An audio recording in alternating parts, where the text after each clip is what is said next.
Live from Texas Death Row continues. Down the run, Barney wants to talk about his French girlfriend. He met her through the pen pal service of the French Coalition to abolish the death penalty. Barney reads me a portion of her latest letter. We're all afraid of Bush. We know that just like Hitler, we're going to be at war all the time. Come on, Barn, I interrupted him. What's the deal with the French? They take everything personally, he answered. They don't see current events in terms of politics. They don't even see politics in terms of politics. They don't see the death penalty or war in terms of public policy. Instead, they turn everything inward. They ask themselves, what does so-and-so or this and that mean to me? And Marie told you this? I asked. Not really in so many words, but I figured it out. Hey, that's why she's French. That's why the French are French. There you have it. 800 years of French attitude explained in 5 minutes by Barney on Texas Death Row. When Abu Ghraib's story broke, Bush said, "That's not how we do things in America." A few years ago, before I came to the underbelly, I'd agree. Then I came to the Texas pen. I never thought about any of this stuff when I was free. Like most Americans, I was too busy to take our institutions personally.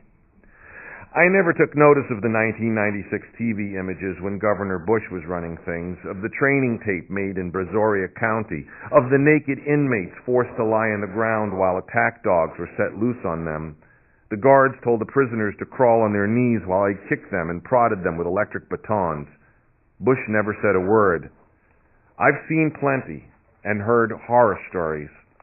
Not only do we do Abu Ghraib things in America, it is standard operational procedure. Shortly after the War on Terror began, and after ordering the bombing of Afghanistan, President Bush wrote to his father, "I feel no burden of the office." I take it to mean he does not take war nor anything else personally. Facing death every day in Texas prisons, I have to take war personally. Do any of us have a choice? Death row inmate Harvey tells me about his fatherless home where his mom worked 2 convenience store jobs, mostly to support her boyfriend's drug habit. She was hardly ever at home. Her boyfriend rarely left. Home was a clapboard shack in Houston's 5th Ward. Harvey hated school because he didn't fit in and he didn't have the cool clothes other kids wore. It all changed for him when he fell in with a certain group, a certain gang. Harvey says they truly cared about him. They took him cruising in a convertible. They stole a gold chain for him. People started looking at Harvey in a different way. They respected him. His new friends bought him some fly clothes and colors. They gave him spending money. For the first time in his life, Harvey belonged to something, to someone. After a year of riding with them, Harvey was pulled aside to kick it with the gang's leader. He told Harvey, "You've been with us a good while, man. We ain't never asked you to do one thing. We take care of you, though. Am I right? Yeah, well, now we need you to take care of us. It's your turn, Harvey. You got to do one thing, that's all." He gave Harvey a gun.